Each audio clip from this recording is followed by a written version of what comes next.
maybe, what advice would you give to yourself 12 years ago? Oh, that's such a great question. And I've done workshops in the past with students as well, where I've asked them that question. I tell them my story and I say, what advice would you have given me? Right? Because it's a great way to get things started for them. But I've never thought about it myself, actually, until now. And I think my advice would have to be pretty much along the lines of what I ended up doing, which is choosing to stop avoiding my fears and to start facing them. Welcome to the Prime Life Project podcast, a place to help you unlock your full potential, both mentally and physically, to become the best version of you.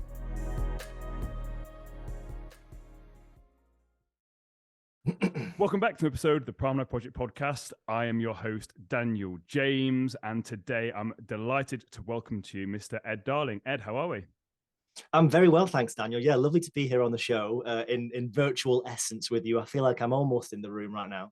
Well, I'll give you a little tour of the room so you kind of know roughly what's around. And obviously, we're not alone. We've got Mikey here listening in the background. But I'm looking forward to chatting with you today because recently I've been getting guests on talking about topics that I haven't really discussed before. And your story covers a topic which I think a lot of people struggle with. And it's something that I would love to know more about. So I'm excited to talk to you because not only my audience going to learn from your story, but I get to learn as well. So can you just take my audience back to where you first started struggling with social anxiety? But before then, can we actually define what social anxiety is? Because I don't think people necessarily understand the difference between anxiety and then social anxiety. So can we talk about social anxiety and then your story? Sure. I mean, it is a good question and it's a good definition to try to think about. I think a lot of people throw these terms around quite willy-nilly now, like a lot of mental health terms. I think the medical definition of social anxiety is an anxiety to the point where you are inhibited at doing everyday tasks. So things like just going outside and getting some shopping in, having a meeting, having a phone call, these all become extremely difficult for someone who has social anxiety. And perhaps that's what makes it different to someone who is just a little bit shy or a little bit nervous. It's a more severe version of that. For myself, Daniel, I never had social anxiety growing up in, high school, even in college. I had the normal kind of, feeling insecure and feeling self-conscious that we all go through, but I never had this real social anxiety until really one day. And I'll tell you the story about that briefly. So I just started university here in Manchester. I was at MMU, and I went along to my first ever seminar. And I don't know whether it was, a lack of sleep the night before, maybe too much caffeine that morning, or maybe just being around all of these new people, right? Being taken out of my previous little bubble of my life and into this whole new big world. But for whatever reason, as I sat around this seminar room, my heart began to beat and sweat started to pour down me. And I gripped onto my own legs and I had no idea what was going on. I'd never experienced anything like it. But I was desperate for no one else in the room to realize, that I was going through this, whatever this was. So I was trying to keep it all under wraps. I was trying to keep it all bottled up. And at that very moment, when my anxiety kind of crescendoed, the lecturer turned to me in front of everyone and said, "Ed, tell us, what do you think about this question?" And I hadn't been paying attention for the past 10 minutes. I was completely absorbed in this, chaos that was going on inside me. But at that moment, everyone turned around and looked right at me. And so I had this overwhelming feeling of anxiety and all of these people staring at me. And in that moment, my brain kind of took these two things, this feeling of anxiety and being the center of attention, and it basically connected them together in my head. So that the next day, I felt anxious going into my seminar again. And the day after that, I became anxious even before I got there, at the mere thought of going to it. And very quickly, this whole thing snowballed into me just having this complete 180, losing all of my confidence and feeling deeply, deeply anxious in all kinds of situations. It got to the point, a little while later where I had to drop out of university altogether because it was that bad. I couldn't make a phone call without having heart palpitations. I struggled to buy a train ticket to get myself into university. And it just felt like my life had come crashing down around me, really. I got to the point as well where not only was I very anxious, but I felt very depressed because even back then, which was, we're talking maybe 12 years ago, it wasn't really it wasn't really a very talked about thing. Nowadays, we talk about it all the time. I'd have probably immediately realized what the problem was. But back then, I didn't know what it was. I felt very isolated. I felt very ashamed, actually, of having this problem. Um, so, do you think with it, because again, yeah. just looking back at that, do we think that initially what happened is when you first in that lecture hall that you were just feeling a bit anxious, which is very, very normal. It's a normal situation. It's a normal thing. But then do you think it's because it then compounded with that thing of the teacher and then it was like the double whammy? Do you think that's what solidified it? Or do you think that that would have been the outcome anyway had the teacher not asked you that question? Because the reason I'm saying that is obviously the thing that I like to try and differentiate with a lot of people is the difference between feeling anxious and having anxiety. Because now, because of TikTok, a lot of people, as you said, are self-diagnosed with anxiety, but they will say they suffer anxiety because they get nervous going into a new room full of people, which again, anyone would, even myself, like you feeling a little bit anxious. Obviously, you were clearly feeling it on the extreme end anyway, that particular day. But do you think, had that teacher not called you out and asked you for the answer, do you think you would have gone down that rabbit hole? That's a really good question. And honestly, it's something that I've never even considered before. I think that maybe what would have happened if he hadn't called me out is I might have developed something that a lot of people have, which is generalized anxiety disorder, where it's not associated with any one particular scenario or thing. They just randomly get anxiety sometimes, and that in itself is the problem and the fear. Whereas my anxiety had this association attached specifically to social settings. And for other people, they get anxiety, around spiders or heights or all these kinds of phobias. So we can attach it to anything. But yeah, maybe I would have ended up with just a generalized anxiety disorder, or maybe it would have been a one-off thing and I'd have never thought about it again. I really don't know. Yeah, it's an interesting thing that just came to my mind there, because obviously, like I said, it's I don't know much about the social anxiety and sort of how it kind of manifests itself.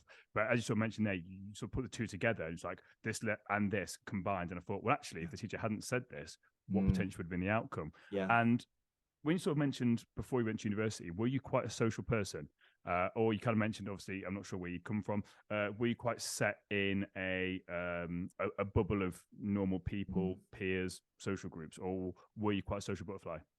Yeah, I always was quite a sociable person, and I was always picked to be the person who would, play in the school play or stand up to speak. And I honestly had no issues with any of it. I remember being in high school and they would get everyone to read out, a little bit of the book. I think we were reading what's the one where they're all on the desert island, all the kids running around? Game of Flies, is it, or yeah, something? That's some Flies. Yeah, Lord of the Flies. Lord of the Flies, yeah. I remember being asked to read out a chapter and just thinking, like, sure, no problem whatsoever. And looking over to the other side of the class and seeing people kind of getting really tense, and I had no idea why that would be.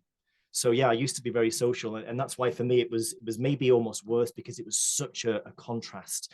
Maybe if you've grown up dealing with these things, you have a little bit more resilience towards them. You kind of you've been there before, but for me it was just chucked in at the deep end. I think it's also interesting, like you mentioned, and a key point I want to pick up on is this is 12 years ago. So this is before, as you said, this was a real thing, quote unquote, real things, and I recognized that people didn't really understand what anxiety was, nor depression. It was kind of like a new emerging thing. Yeah. Although we know it's been around for years, people weren't openly talking about it. And if you sort of describe those things, you're probably been told to man up, like, and just deal with it.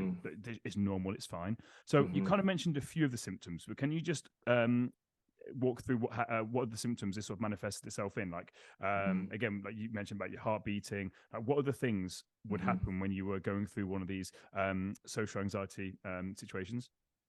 Essentially, it's a completely typical fight, flight, freeze response, right? So our body is geared up to defend us from physical threats and physical harm, that things that we've had to deal with for thousands, tens of thousands of years. And that system is called the fight, flight, freeze response, or the sympathetic nervous system. And it's deeply wired into us. Nowadays, it doesn't get the chance to be triggered by tigers or bears or whatever else, but it's still there and it's still very active. And what it does get triggered by is social situations, situations where we feel peer pressure or the risk of being excluded or looking stupid in front of people. And it produces all the same reactions that we would have had 10,000 years ago. So the heart rate increases, blood rushes from our extremities into our kind of central organs, into our muscles, able us to run away. The mind becomes more blank because most of the blood again has gone to your muscles. So this is why people kind of sometimes when they get up to speak, they say, my mind went completely blank. I didn't know what to say. Let's a physical biological reaction taking place. your mouth goes dry, your saliva kind of stops happening, your heart rate increases massively, as I think I've said. So all of these extremely adrenaline programmed responses kick in, and it can feel incredibly overwhelming to experience it, especially when you're not in a situation where you can use that energy, right? Because it's designed to be used. It's designed to twist you up to 10 and let you run away to fight to flight. But if you're having to sit there in a seminar room or stand behind a lectern, all of that immense energy just feels like it needs to go somewhere. So it can be very difficult to deal with. That's really interesting you say that, because well, two things, and I've only recently put the two dots together. When I was at school, I used to suffer with anxiety and I didn't realize what it was. So for me, every second lesson, second period, it'd be about the same time, I would think I was going to be sick. So my mouth would get really dry, like cripplingly dry, like how much water I drank, and my palms would get really, really sweaty. And I feel super warm and I feel really, really overwhelmed. I had no idea what it was. Went to the doctor multiple times and they said it's all in my head. And it turns out it was all in my head, but actually what it was anxiety. And it used to be the same in exam halls, where if I wasn't sat on the edge and I sat in the middle, I get the exact same feeling that I was going to be sick. The world was closing in around me. And that's basically what it was. I hadn't put the two together. Now, it wasn't severe, but it was something that really, really did bother me for a long part of my childhood. And the second part of that is when I public speak now, which again, I get paid to public speak, I still get anxious. And for me, I've had to really lean into that fear. And again, Mikey's given me a good phrase of fear's the respect you pay the audience, or nerves are the respect you pay the audience. Love it. And then I also try and reframe it as if I'm feeling a bit anxious, nervous, it's because something good's about to happen. And I remember when Mikey the second time he came to see me speak, he said, you move around the stage quite a lot. And I didn't actually realize that was me dissipating that energy. Right. Yep. Now I've actually learned it and control it. I don't move around as much. I still do to make a point. I would literally be like a tiger in a cage pacing down the stage. That was really good for getting the engagement of the audience, because obviously the kids' heads are looking, so they're engaged. Yeah. But actually, to watch it from the outside, it'd be like, what the hell is this guy doing? But it literally was, now realized, and you just mentioned there, it kind of clicked together. It was me just dissipating that nervous energy. So how do you teach people? Because I know that's what you do now with your company, Project Charisma. Like when people start to notice all those symptoms, because it sounds quite horrific. And it's also realizing this is going on inside your own head. And if you've never experienced anything like that before, it can be really overwhelming and you can feel out of control. What's the first steps that people can do to try and steady the ship, as it were? Yeah, it's a great question. So the process that I try to take people through is I divide it between body, voice, and mind. So your body language, your vocal technique, and then your mindset. But before that, the real first thing that you can do is breathing. And that's because breathing is this interesting part of human biology, which is both conscious and unconscious. One of the few things which is kind of sits in both. So obviously when we're awake, we can consciously breathe in, we can choose to do that, but while we're asleep or we're not thinking about it, it carries on anyway. And so the fight, flight, freeze response that I mentioned before, this parasympathetic nervous system, it has a counterpart called the sympathetic nervous system. And both of these kind of balance each other out. On one end, you've got the fight, flight, freeze response. And on the other end, it's also called the rest and digest. So you can think of it as a system of stress and a system of relaxation. And both of these things are affected by what we perceive to be going on, all of these external factors. But the things that they produce, the adrenaline, the spike in our heart rate, all of these things are out of our control. They happen automatically, which is why when you're feeling anxious, you can't just tell yourself to calm down, right? You can't just say, stop my heart rate, stop perspiring. All of these things feel completely out of our control. And the more you say it as well, the more you bring attention to it. So the more you start to do it anyway. You're like, exactly. stop sweating. And then you start to sweat about thinking about sweating. Literally that, yeah. But the one thing that we do have control over is the breath. And the breath sits in a kind of middle position. So it's able to influence these two systems, the sympathetic and parasympathetic nervous system. And through the breath, we're able to calm down that fight, flight, freeze response and trigger the rest and digest response. So there are a lot of different breathing techniques out there. I like to keep it very simple. I just talk about breathing in slowly into the diaphragm, into your stomach, and exhaling slowly as well. And if you do that for a couple of minutes, it's not going to eliminate your nerves. You're not going to suddenly go, oh, wow, suddenly I feel fantastic. That's not what happens. You still feel the butterflies, but at a deeper level, that breath anchors you into the present moment, and it allows you to do what you need to do to stay calm, to deliver your speech, even while you're feeling a little bit nervous. So the breath is the first thing to work on. It's a very, very powerful thing you mentioned as well, because obviously with the diaphragm and where that's sort of all connected to, like, and when we say breathe into diaphragm, the way that, again, we explain this is imagine if you were lying. So you want to practice this, lie on your back and put something really soft, like a pillow or something on your stomach, and then push the pillow up as you breathe. As you're breathing in, push the pillow. And what happens is it expands everything. And then the way that I got taught this is, again, just try and make the exhalation a little bit longer, because that's when it really taps in. So the way that I got taught this is that the inhalation is the more sympathetic. So if you're trying to get revved up and amped up, you want quicker in, and then it's the out breath that actually relaxes you down. But I've never really, the way you've described this and the way you just articulated that, then I know all this stuff, but the way you've just articulated that there, it kind of hit a bit differently, which is why I love doing this show, because it's like when I'm talking to people, it's like it's all the same sort of people putting a different spin on it. But the way you articulated that then was really beautiful, and it actually kind of hit me a bit differently. I'm not quite sure why. I'm actually looking forward to listening back to that, because I would like to unpick why I was like, you're saying this really eloquently. So I think the main thing with the breathing is it puts people back into control. And you also think it puts their focus on something. Is that how I'm understanding this? So yes, from a biological point of view, it's putting you into the parasympathetic state, which is what we want. But is it also, because as I mentioned before, with the anxiety, what normally tends to happen is that our thoughts spiral, we get in a negative thought pattern. So it kind of breaks that pattern and gives us something else to think about. Am I right in that logic? I think you're definitely right, Daniel. Yeah, I think it gives us something to do, right? You know, they always say, don't they, in a time of crisis, if we're just left with nothing to do, it becomes much worse. So we always want to try to do something hands-on. And maybe the breathing gives us a bit of that distraction, which is a helpful distraction in the moment. So yeah, I think it's deeply important. It's something I tell all of my clients to begin with.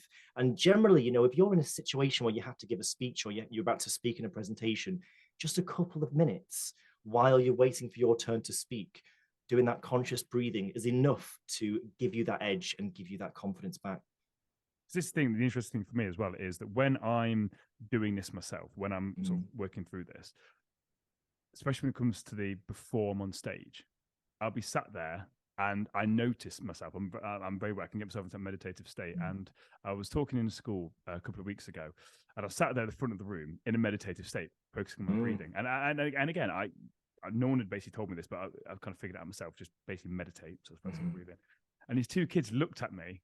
They saw me doing it, and they like nudged each other, being like, "What's this guy doing?" And I kind of said to them during the actual workshop I was taking, like, I still get anxious doing this. Like, this isn't easy for me, although I'm very good at it. Right. Like, actually, I've just learned to control my mind. I control my mind through controlling my breathing. And then I said, these two kids here saw me do it at the start, and it kind of got that instant buy-in that when I'm talking, I try not to preach. Because no one's perfect. Again, like yourself there, you're not saying that you have got this all nailed down. Like, you're still going to have days where you don't. I still have days where I struggle. But actually, once you can deal with it and got your little coping strategies, I think breathing is such an underutilized tool when it comes to anxiety and also depression, because we start to breathe a lot more from our chest, don't we? Which is a lot more pushing us down to that route we don't want to. So we start to shorten our breath. We start to hyperventilate almost, and it just makes things a lot worse. So moving from the breathing, then the next thing you mentioned there was body. So can we talk about what we do with our body in this situation? Because this is also something that people, they want back control of their body. They feel like they're out of control. So what can we do with this?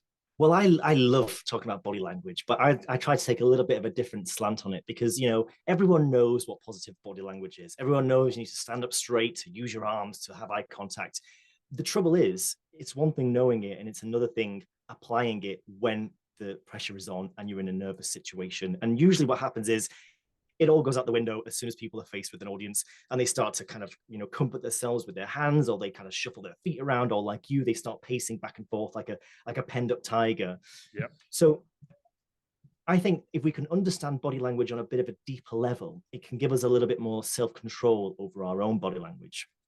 So I use this analogy of two different animals from the animal kingdom, a squirrel and a lion.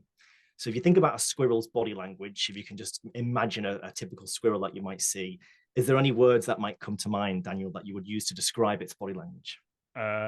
Shriveled, like it's quite hunched over, maybe. Right. Yeah. How should I describe it? Curious, inquisitive. I love squirrels, by the way. I'm trying to think like what they actually look like. I don't know. In my head, I'm thinking rounded shoulders. I don't know. I don't know if squirrels have shoulders. I feel like see. Do you know what's happened here? Like that, teacher. Breathe deep. Breathe Yeah, deep. It's we're okay. practicing what we preach. I started getting warm. Mikey's turning the heating on here. Usually, I'd put up a picture, so it would help people a little bit. I'll get Mikey to put a picture of a squirrel for the listeners and viewers of this. So that'd be a good thing. Yeah. But I mean, I think you hit the nail on the head with the first thing, which is kind of, hunched over and squirreled like that. And what they're doing is they're making themselves small, because a squirrel is a prey animal. It's being predated from above, from below, from everywhere. So it has to make itself small. It has to keep itself hidden. It needs to be ready to dart off at a moment's notice. And so its body language is a reflection of its reality as a prey animal. The lion, on the other hand, people might say, relaxed, it's calm, it's confident, it's got this strong gaze where it's looking out across the savannah. That's because a lion is an apex predator, doesn't have anything to worry about, doesn't need to make itself small. And so its body language, in exactly the same way, is a reflection of its kind of status within the animal kingdom. The interesting thing is when we get to human beings, because we have been both predator and prey in our recent history. We've hunted things and we've also been hunted not that long ago. And so we kind of got this squirrel and lion pathway, you could say, wired into us. And when people stand up to speak in public and they start to feel nervous, they start acting very much like a little squirrel, right? They start to close themselves in. They kind of want to clutch something. They become a little bit kind of darty with their movements, a little bit flighty. So you can think of that as the kind of squirrel pathway. Now let's think about when humans embody our most confident lion-like body language. Well, a great example I use is athletes that have just won their respective race. And if you can think of, an athlete in the Olympics running through the final hurdle, or someone getting a gold medal, they all do the same thing. They look out, they have their arms up, a big smile, big wide eyes, extremely powerful and confident. And what's even more interesting than that is that they did a study on athletes who have been blind since birth. So they've never had sight. They've never seen anyone embody this body language. But when they win the race, they do exactly the same thing. They have this same reaction. So this is all deeply ingrained within us. It's not a learned behavior. It's coded into us. So how do we then bring this back to public speaking? Well, let's say that you stand up to give a speech, right? And you have this immediate reaction of nervousness. And the first thing your body wants to do is close in. It wants to have this squirrel prey-like reaction to protect itself. Maybe you cross your arms. Maybe you start fidgeting, whatever it is. As soon as you allow that behavior to occur and to continue, you're sending a signal back to your brain that affirms the threat, that says, yes, we are in danger here. There is a problem, more adrenaline, more anxiety, and it snowballs. So what I try and get people to do is catch themselves in that moment with whatever negative body language they start to exhibit, and do a little bit of what's called a pattern interrupt, where we take a normal pattern and we just try to interrupt it. And we interrupt it by doing the opposite. So if you notice your eyes going down to the floor, you bring them up and you start looking directly at your audience. If you notice yourself shuffling backwards from the stage, you take a step forwards confidently. And in doing this, you send a new signal to the brain that says, actually, maybe we can step down the alert a little bit here. We can feel a little bit more calm, a little bit more confident. And that produces a positive effect of feeling more confident and then looking more confident. So body language, it's not just about what you're projecting externally, it's what you're projecting back to yourself internally as well. I think Tony Robbins talks about as well, changing your state. So as soon as you change your state, like roll your shoulders back, it changes again. So the physiology in your brain, whatever, in your brain, the chemicals in your brain, instantly makes you feel again more at ease. And again, I know we're talking about public speaking here as well, but just linking it back into sort of normal social anxiety situations. I think just having that, like again, the breathing. So if you are in a social situation, just focusing on your breathing is a big thing. Then just looking at your body language. Are you very, very closed off? Because what I was saying this to someone the other day, someone I was working with on a one-to-one basis, they were talking about how when they were at work, they basically did nothing. They did nothing. They didn't speak to anybody because they didn't want to be judged. And then transpires 3-4 months later, people were judging them anyway, thinking they were a little bit weird because again, they're quiet, not talking. And again, they came across as, in their words, a bit of a bitch because how she was portraying themselves. I said, so people judging you anyway. So I said, well, let's actually look at how you are in the office. Are you very closed off, unapproachable? Said, let's just try and open your body out. And as soon as she did it, she noticed how she felt. Again, she's a little bit more relaxed, a bit calm. I said, Now imagine I was sat opposite you and I started to do this. Like, what do you think of me? And she went, oh, well, I think you're this and that. I said, yeah, this is why people have thought this way about yourself. And it's really interesting that even though you don't say anything or you don't necessarily do anything, just your body language alone can say a lot about you, and people can pick up a lot about that. And not only that, let's just talk about it from a relationship point of view. If you are a female that's very, very timid and very, very shy and shoulders rounded, if you're going out with or dating a narcissist or something along those lines, they can very easily pick up on those signals, and it automatically gives them clues and insight into your physiology. I can't say that word. You know what I'm talking about. I'm making sense here with this Absolutely. whole picture, like trying to paint it all. Yeah. I think, it plays such a huge but unnoticed part in our daily lives, our body language. And, we don't notice, we look at people and we judge them and we think things without realizing that we're doing it because of their body language. And equally, we are projecting things outwards that we're not realizing that we're doing either. And I think in public speaking, it's a very focused form of that, because you've got one person being watched by a whole audience. So, it's kind of just ramping up the volume in terms of how you are presenting yourself. But yeah, I mean, they talk about the 7-second rule. It takes 7 seconds to start forming a first impression of someone. Generally, that's based on your body language, because you probably won't start speaking immediately. So as soon as you walk into that interview room or that presentation or even that first date, you're already sending these signals based on how you're holding yourself, your expressions, all of these things.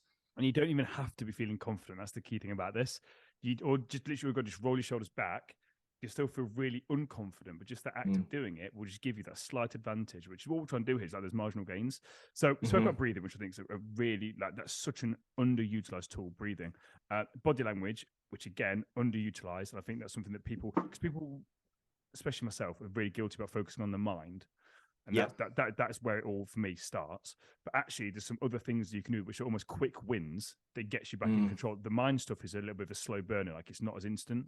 But actually, just focusing on your breathing, changing your body language, that can have a profound impact on just how you're feeling in that moment, which fundamentally is all we care about. Like, how are you in this moment? How are you dealing with this? So then let's talk about voice then, because this is an interesting one I don't know much about with this. Like, obviously through public speaking, I know a little bit about voice. I'm very aware of my own voice, the fact that I don't swear. I think I did swear a second ago, but I make a conscious effort not to swear anymore. And I also realized that if I don't become conscious of how I'm talking, I speak very, very fast. So I've got to remind myself to slow down. So there are things that I've picked up, but that's because I do public speak. Other people aren't aware of this. What impact does voice have on this? Because I don't think many people, again, will connect the dots with this. Yeah. So there are 5 vocal qualities that I talk about in terms of public speaking, and they are pitch, pace, tone, volume, and melody. So pitch, pace, tone, volume, melody. Pitch, of course, is just how deep or high your voice is. It's not always the easiest thing to change. The guys generally have quite a low voice. Ladies often have a slightly higher pitched voice. You can look into that in terms of the amount of authority that you are perceived to have based on the pitch of your voice. In different situations, it's good to maybe try to push it a little bit one way or the other. Pace is something we have a lot more control over. And on one end, you have people who just want to speak at 100 miles an hour and try and get through it all so they can sit back down again. And generally, it's sometimes a nervous thing. It can also sometimes just be a habit that we've picked up.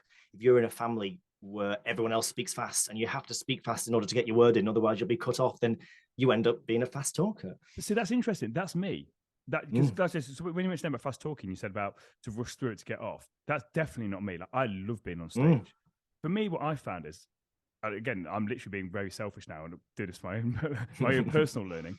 I find that when I try and slow down, it knocks me out of my flow state.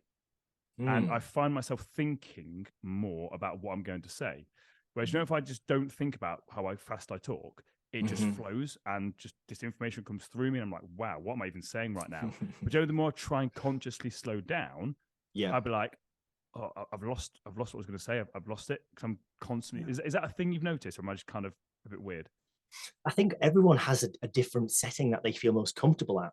And, it's great that you are not talking fast because of the nerves. It's just because of the energy and the kind of the passion. And you're still able to talk in a very articulate way, even when you're speaking fast. So it's not always a problem, but you want to have enough control to rein that back in at certain moments for effect. right? You might be talking a million just like miles how an you hour. did, just how you did. Oh, see, you did that. Is that just then? As soon as you said that, you slowed it down. That was very, very good. I enjoyed that a lot. That was very good. Yeah, sorry, So I didn't interrupt you, but I wanted to just say that was very well played. I enjoyed well, that a thanks lot. very much. I mean, I do this every day, so it's just a skill that you pick up. But if you look at President Obama, he was fantastic at this. Very slow, very measured, happy to hold a pause for a long, long time. And sometimes, Daniel, that could be maybe a better idea for you, is rather than trying to slow your whole pace down, because that's just your style, it's just having that contrast of moments of speed and pace, but then also moments of stillness and pauses. And that contrast is what will make it that much more engaging for people. That's something very interesting you mentioned there, because that's something I'm a bit of a nerd, and I've got no shame in admitting this. I'll always try and improve myself in any way I can. So I always listen back to the podcast, always, to see how I could have improved on it. And I always watch myself back when I can from public speaking. And one of the big things that the one thing I tried to take in was actually a pause. So I heard someone mention about the power of a pause. So then the next 3 workshops I did, I added a pause in. So when I said something that's quite dramatic, I paused to let it sink in.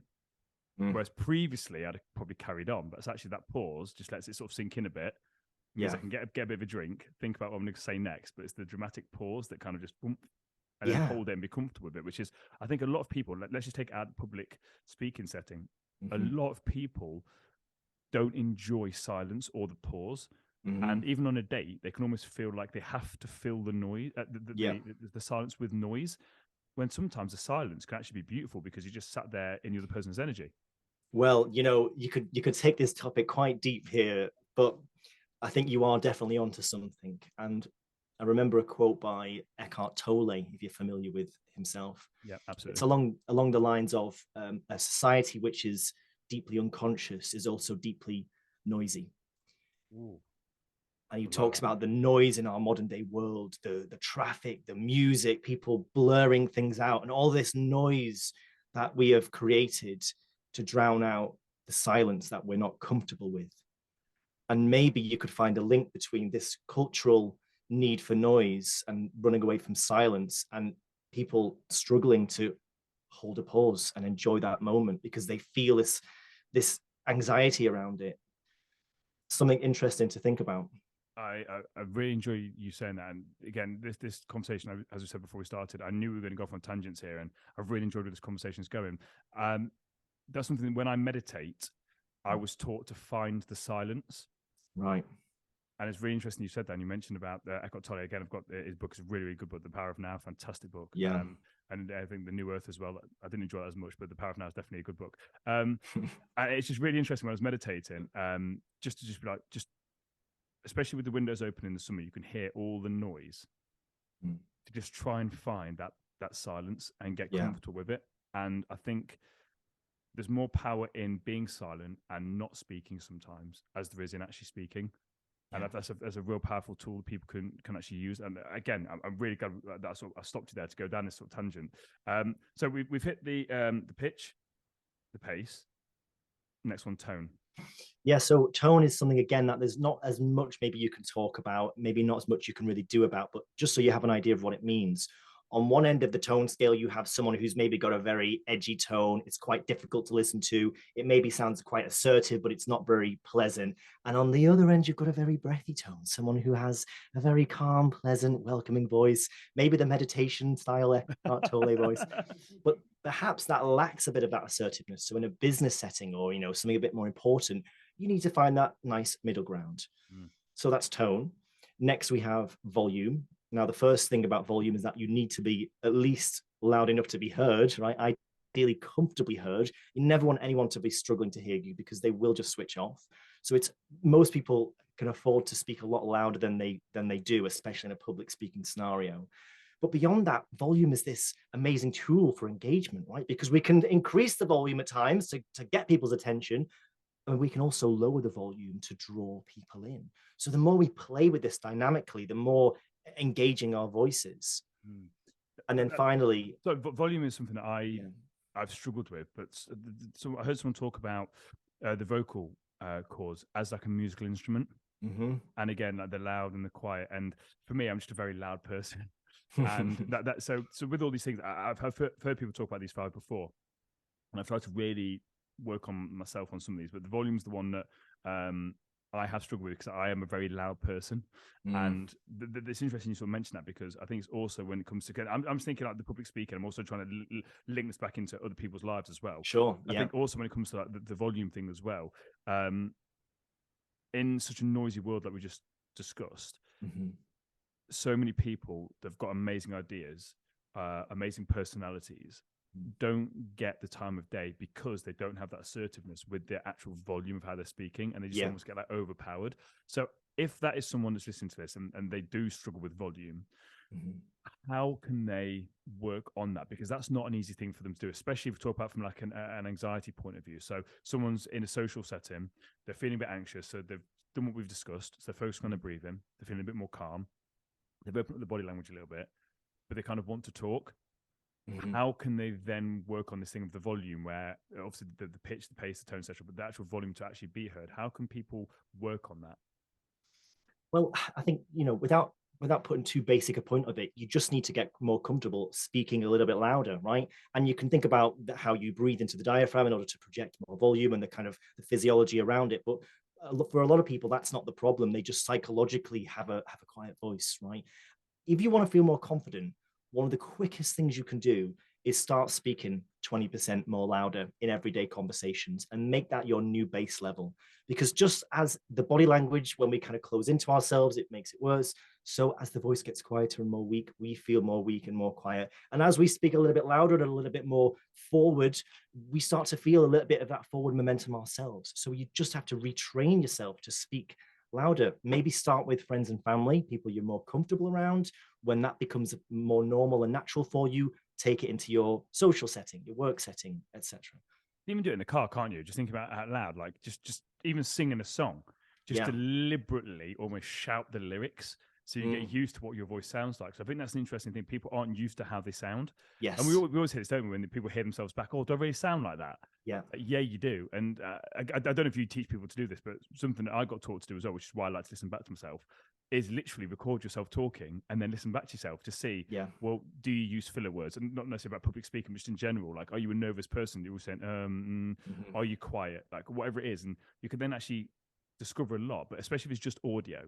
Because if you're watching yourself, you're too busy looking at your body and judging your body rather than just the audio. Does that make sense? Is that something you teach people as well? It makes a lot of sense, yeah, and it's absolutely something everyone should do. And the basic reason why that is so powerful is because it's giving you self-awareness, right? And self-awareness is key in self-development, it's key in mindset, but it's also key in terms of just the skill of communication, to be aware of what you're doing.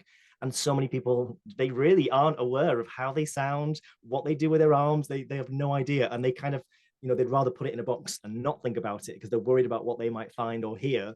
But you have to get that stuff out into the open to go, I'm doing that. I'm using like all the time. I keep stumbling over this word. I sound really quiet. Okay, now I can do something about it. That's exactly it. As soon as you bring it to the light, it's not as scary as it seems. And you've hit the nail on the head here. It's communication. So yes, talk about public speaking, yes, talk about dating and stuff, but it's just the general art of communication that people struggle with.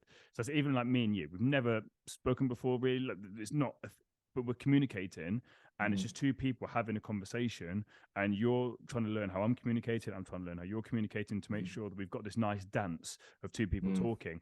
And I think that's the art of it. The more that I've done this, the more that you do this, it becomes easy and effortless.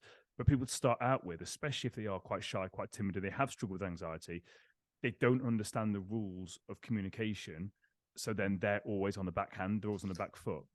Yeah, I think that's a good point. And I think, all of these practical points aside that we're talking about, the biggest thing that people need to do is to go out there and voluntarily face whatever fears they have.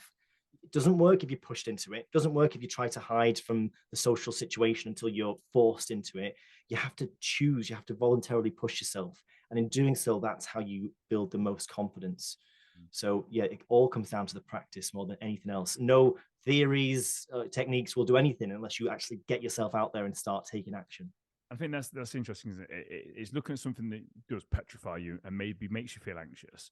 And rather than being like, right, so I've got to breathe, I've got to get my body right, I've got to look at my voice, it's like, just go there and just practice your breathing. So don't do anything else, but just practice your breathing. And then once you've then mastered that, then next time, can you then breathe and then just change your body a bit? And it's just slowly, as you mentioned, putting yourself in these situations where you can learn and develop and grow, because that's where, again, the real growth does happen in situations where you're outside of your comfort zone and you have to kind of adapt.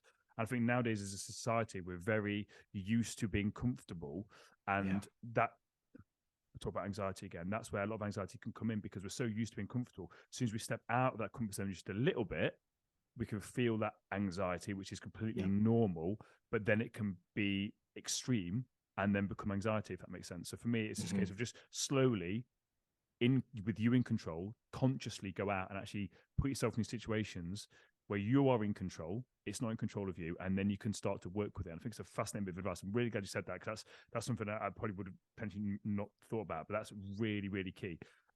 Final part here when it comes to the voice, we mentioned here melody. So what's melody? So melody is the opposite of monotone. So if you've ever logged on, maybe you've had a guest in the past, I don't know, who they come on and all they do is talk on this one note and they don't really change, and it just gets very repetitive. And it's the equivalent of having a piano and just bashing the same one note. It's not very interesting. Melody is using all of these different notes that we have, using this voice of ours. And I hate to be the cliche actor who talks about the voice as an instrument, but it makes lots of different sounds. And so melody is about getting more used to using all of the capacity of your voice. And podcasters like yourself, Daniel, you become very good at using that melody, because it's the core of engagement when it comes to the voice. It's probably the most important thing.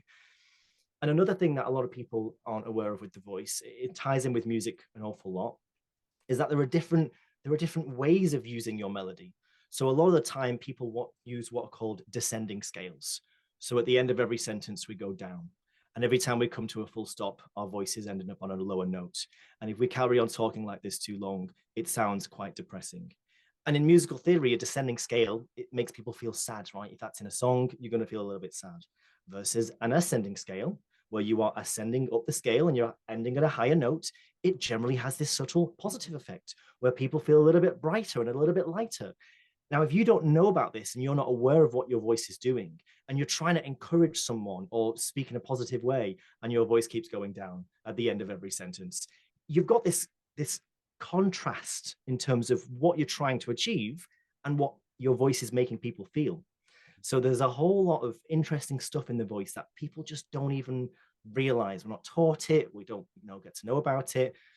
So I find it fascinating to go through all this and to help people really think a bit deeper about how they're sounding.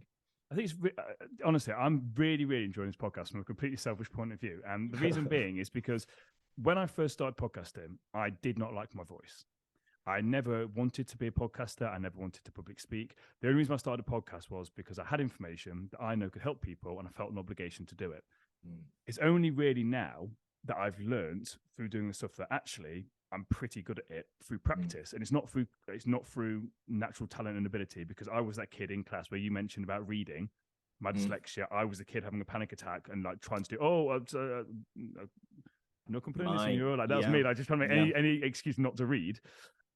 And then now I'm just like, and public speaking, I remember going back in school, like I used to shake and get nervous and I used to hate it. But now I'm very comfortable and I'm very confident public speaking. And as you mentioned, I think it comes from the podcast and talking, being in different situations and actually being comfortable using my voice. Whereas before I wasn't comfortable using it. I just kind of knew that I had to talk, but didn't know how to. And talking about this when it comes to confidence, anxiety, stuff like that, the voice is so powerful. We all talk. And we're not, as you mentioned there, taught how to use it. And I think that a lot more people feel a lot more comfortable and confident within themselves if they understood this instrument that they've got to actually communicate effectively and get their point across and come across the right way. Am I making sense of it? I think just absolutely.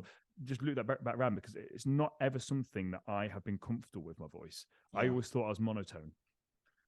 This is it. And I think a lot of people think, they see someone confident, they see someone doing a podcast and they think they were born with that skill. It's the whole growth versus gift thing. They think people have just always been that way.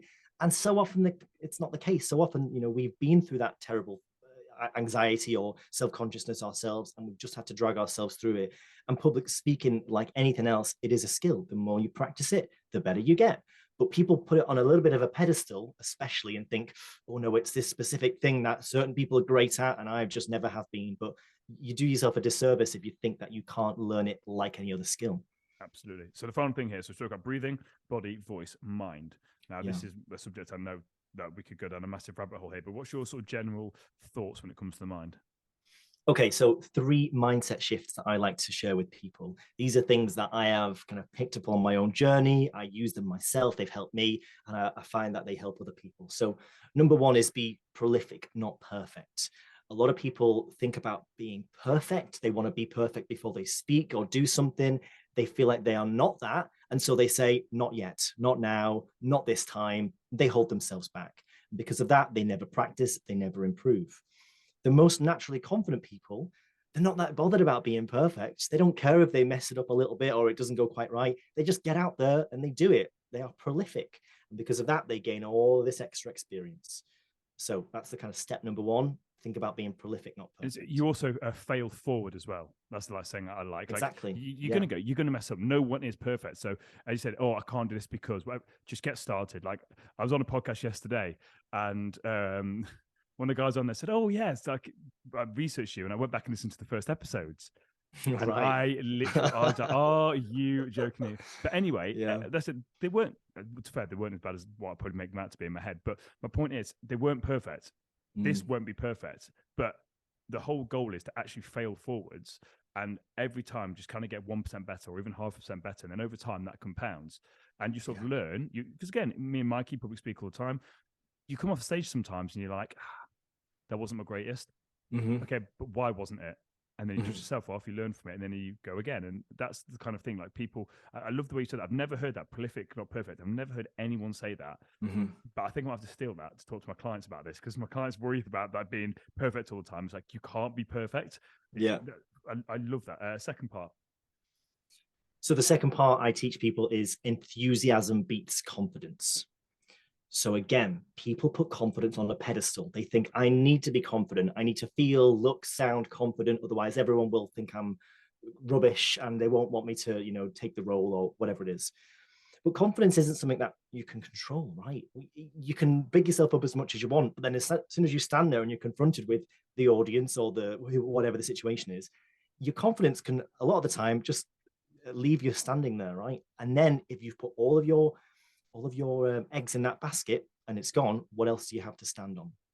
Versus enthusiasm, which is a quality which we can always choose to tap into, even if we're nervous, even if we're anxious, we can tap into that enthusiasm. And I find that this takes a lot of pressure off people. You take the pressure off yourself to be confident and you just focus on tapping into that enthusiasm. And any audience, in my opinion, will forgive you for being a little bit nervous if they can sense that enthusiasm in what you're saying. So enthusiasm beats confidence. The way that I'm gathering this is controlling the controllables. So you can't control being perfect. Yeah. But actually, you can just, again, get up on stage and just, again, be prolific. Again, confidence, as you mentioned, that kind of comes and goes. You can't really control that, but you can control your enthusiasm. It's like, I'm going to give it the best I've got. And it may not be perfect, I'm going to go up there and I'm going to do what I can do. I think the worst thing that people do is when they step up on stage and the first thing they say is, I'm a bit nervous. And I literally like, you've literally just set the whole tonality of this is completely wrong. Like, just that enthusiasm of, I may be a bit nervous, but I'm going to give it the best go I've got. And people love that. It's, as you mentioned, it's like everyone always roots for the underdog. And you can tell when people are nervous, but it's like, well, listen, you can tell they're nervous, they're shaking, but look at, like, they're so enthusiastic about what they're talking about. And straight away, you kind of bought into them anyway. It makes you like them even more. Exactly. Yeah, I love that. We always buy into the underdog. Exactly that. And so as long as you've got that fight in you, people will love it and they will appreciate it. So that was the second point. The third point is that it's about them, not you. So, I mean, it's the funny these things because on one level they sound really basic and simplistic, but if you think about them quite deeply, it's also can be quite profound. So we go into specific situations like public speaking, feeling like we are the center of attention. It's all about me. It's my moment to shine. I've got the people looking at me, the lights, maybe the cameras. So on one level, it is very much about you. But all these people here are not here for you. They're here for them. They are there to learn something, to get some kind of inspiration, some kind of entertainment, whatever it is. They want something from this situation. You are just there to give something to them. You are the facilitator of their learning. And so, you can't make it about yourself. And I think a lot of people go into situations thinking, will they like me? Will they appreciate me? Will they think that I'm good? Will they applaud me? Me, me, me, me, me.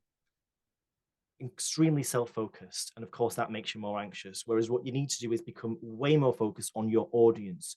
Not what are you there to get from them, but what can you give to them?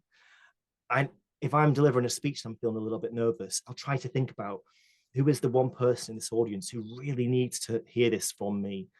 You know, if I'm speaking about anxiety, I'll think there'll be someone in this audience who is going through this right now. And it's not about me feeling nervous, like get rid of my own ego in this situation. I'm here to do something for them. And when you can tap into this kind of bigger mission or this bigger picture, it takes your little story of being nervous and being the center of attention. It just kind of picks it out of the equation and kind of gets rid of it. So for me, this is probably the most powerful thing, just thinking it's not about me, even though it feels like it is. It's about them. It's about my audience. I love that. And that's exactly what I try and do when I'm feeling nervous. I'm like, add value. I'll say to myself as I'm getting up stage in my head, add value, add value, Perfect. add value, Yeah. add value, add value. That's what it's about. Because again, just make it about me, especially when I'm going to school kids. I'm like, the amount of knowledge that I have, these kids don't know. So when I start to get nervous, like, what am I getting nervous about? My job here is to add value to them. Why am I nervous? I can add value to these guys. That's all I'm trying to do. And that's it. And then straight away, it dissipates because it doesn't make it about me. It makes it about them. I'm so glad you said that because that's a real powerful thing. And again, let's link it back into real world. So how do we get this into the real world? For me, it's trying to leave people with an impression of increase. So when you go into any situation, whether it's a date or a social situation, how can you leave the people around you feeling good? Yeah. It's not about you. It's like, oh, what's going to think about me? It's like, well, how can I make this person feel good? Like, how can I compliment them? What do I like about this person? Yeah. So again, you're making it about the other person rather than about you. So rather than be like, well, what do you think about me? It's like, well, what do I think about them? What do I really like? Yeah. If I could compliment you right now and be like, do you know what? I really like that jacket that you're wearing. I think the setup we've got is absolutely fantastic. And straight away, you're going to be like, oh, thanks, Dan. I really appreciate that. It's cost me nothing to do that. Rather than me thinking, well, what does Ed think about me? What's he thought about his podcast? It's like, well, actually, if I can just compliment you, you're then also going to be kinder towards me. Even if you thought, well, this setup's Dan's a terrible podcast. If I then compliment you, you're going to be a bit softer towards me and be like, oh, that's actually really nice. Oh, actually, Dan's not been that bad. And it's just straight away, if you can go there, it completely dissipates the energy when you, again, take it off you and be like, right, well, how can I compliment someone? Again, with complete sincerity, you're not just making things up. Just pay attention to the person, and then you'll find something. Oh, wow, actually, I love how you articulate that. Like earlier on, you said something. I was like, what about the breathing? I was like, that really struck me, and I can't articulate why. I want to listen back to it. And it's very rare that I say that in the middle of a podcast. It's like, I forget I was on a podcast. Like, for me personally, you've said something. I'm like, wow, that's really resonated with me. So I just wanted to share that with you in that moment to be like, Ed, what you've just said there, mate, I really appreciate that because that really hit me. Well, I think you bang on again there, Dan. And I think one of the ways I've heard a similar thing mentioned before is that the easiest way to feel more comfortable in a social situation is to try to make the other person feel more comfortable.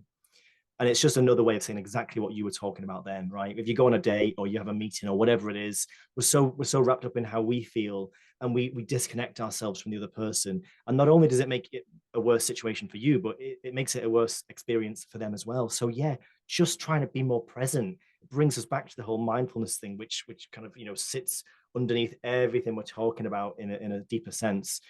And the more present you are, the more aware of the other person, the more you can be trying to give them rather than getting caught up in your own mental monologues that we all do. So yeah, love it. Fun thing, like I just want to sort of wrap up here with, because you've spoken a lot here. And again, I know the anxiety kind of links into this a little bit, but is there anything else when it comes to leaning into the fear? Because all of this stuff here, if we're struggling with fear, all of these things are going to help us, like the breathing, the body language, being aware of our voice, and again, working on those mindset shifts is going to help us lean into that fear. Is there anything else that you teach people you could talk about when it comes to actual fear? Because that's a big thing to not necessarily public speaking, but just in general. Again, when it comes to the anxiety and stuff like that, a lot of people are afraid of things. Is there any advice you can speak onto that? Well, it's, you know, fear is such a funny topic, isn't it? And I feel like actually I've leaned into a lot of fear in like the past 12 years since I gained anxiety. One particular time was when I started doing acting as a way to overcome my anxiety. And I remember doing my very first theatre performance. And I was backstage behind the curtain. I was listening to all the audience kind of file into the theatre and take their seats. And At this time, I was still very much kind of, in the throes of my anxiety. And I really thought for a moment that I could step out in that very first scene, have a massive anxiety attack, and just have to walk off stage and leave the theater and just hopefully never speak to any of these people again. And that was a terrifying, terrifying thought for me to have 5 minutes before going on stage. But then I thought, the only thing worse than that would be if I never even tried in the first place, right? If I didn't even step on the stage, if I didn't have the courage to do that, and I just left right now. So I only had two options. I had to either, do it or don't do it, try or not try at all. And so I tried, I stepped out, I faced my fear, and it went amazingly well. And it opened up this whole new world that I'd never even thought about, which was acting and becoming a professional actor. And so if you don't face your fears, you really do keep your life so, so limited and so closed off. And I have a bit of a rule now that I try to live by, which is if an opportunity comes up and it scares you, it probably means you should go and do it.